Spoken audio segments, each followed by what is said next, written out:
experience. So we are pleased to present to you our products. We have been working for a while on this, and we'll start with a PowerPoint on Italian immigration. You know, we have a long history of immigration. Italians traveled and left Italy in past centuries, in 19th and 20th century. Here you can see the numbers. I'm not very good in numbers, but it's a significant number of people leaving Italy and reaching other countries, especially North America, South America, later on in the 50s and 60s to Europe. So now Andrea, where are you? Okay, we'll show you and tell you something about the story, and then we go back to the activity we were doing this morning in the labs. Yeah, you will be interacting with us.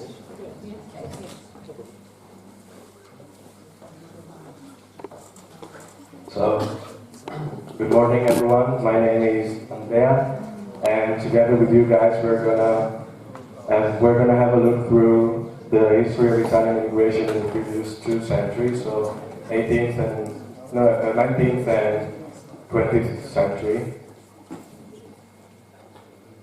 The main reason why Italians emigrated and went into other countries were due to an agricultural crisis, due to cheaper corn imported from the US. At this time, from 1873 to 1878, the new Italian kingdom was recently born, so that there were highest taxes due to the recently born Italian kingdom, as I said, especially in the south, because before that, every single region used to have a different tax system, but with the unification, the tax system was a new one, and it was unified, and it was the same for every region, and there were taxes for some regions were higher than before. Next. No, indeed. Other reasons were handmade manufacture that were replaced by industrial product, because in the north of Italy at that time there was a big industrialization of the country. Other reasons are plant epidemic and division of the heredity imposed by law. Italy has had 2 diasporas. The first one began in 1861 with the unification of Italy, and ended in the 1920s with the rise of Italian fascism. At that time, immigrants used to go to America, north and south. In the north, it started from 1890, and it became part of what is known as new immigration, which is the 3rd and largest wave of immigration from Europe, and consisted of slaves, Jews, and Italians, mostly from Mezzogiorno, because in Mezzogiorno, due to the reasons I said before, they were poorer and had more reasons to emigrate. In South America, they went to Argentina, Uruguay, and Brazil, forming the backbone of Argentine, Uruguayan, and Brazilian societies. And in Argentina, minor groups of Italians started immigrating as early as the second half of the 19th century. However, the stream of Italian immigration to South America became a mass phenomenon from 1880 and 1920, when Italy was facing social and economic problems. In South America especially, Italians worked in fazendas, which were huge plants where coffee and cereals were grown there. And in the north, they did, in North America, which was more industrialized, where factories, they worked as farmers as well, but also as employees in industries such as mining and textiles. The second diaspora is started after the end of the Second World War and roughly concluded in the 1970s, and between the period of 1880 and 1970s, 13 million people left Italy, and in the picture you can see the cover of La Stampa newspaper, which is a historical and traditional Italian newspaper which headquarters in Turin, representing the end of the Second World War with Armistizio Madonna. And now we're going to have a look at a specific point, a specific side of Italian immigration history, which is known as History and Dalmatian Exodus. This term refers to the post-Second World War departure of ethnic Italians from the Yugoslav territory of Istria, which is the one in the circle, which before the war was part of the Italian kingdom territory and then was annexed to the Yugoslav.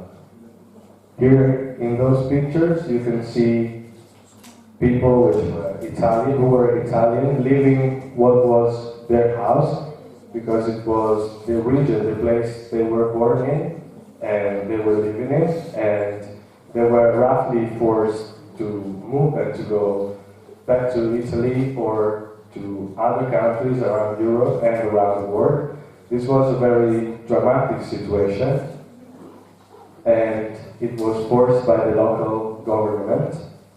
It was Tito, and people escaped from those territories, which before had been part of the Kingdom of Italy, and after the Second World War, occupied by Yugoslav People's Army and annexed to Yugoslavia by Josip Broz Tito.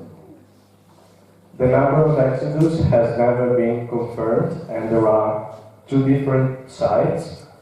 According to Italian data, especially Italian Ministry of Foreign Affairs and other Italian historians, and as well an Italian classified census, as you can see, the number goes from almost 250,000 to a higher number of 350,000, and the number is estimated to be in the average.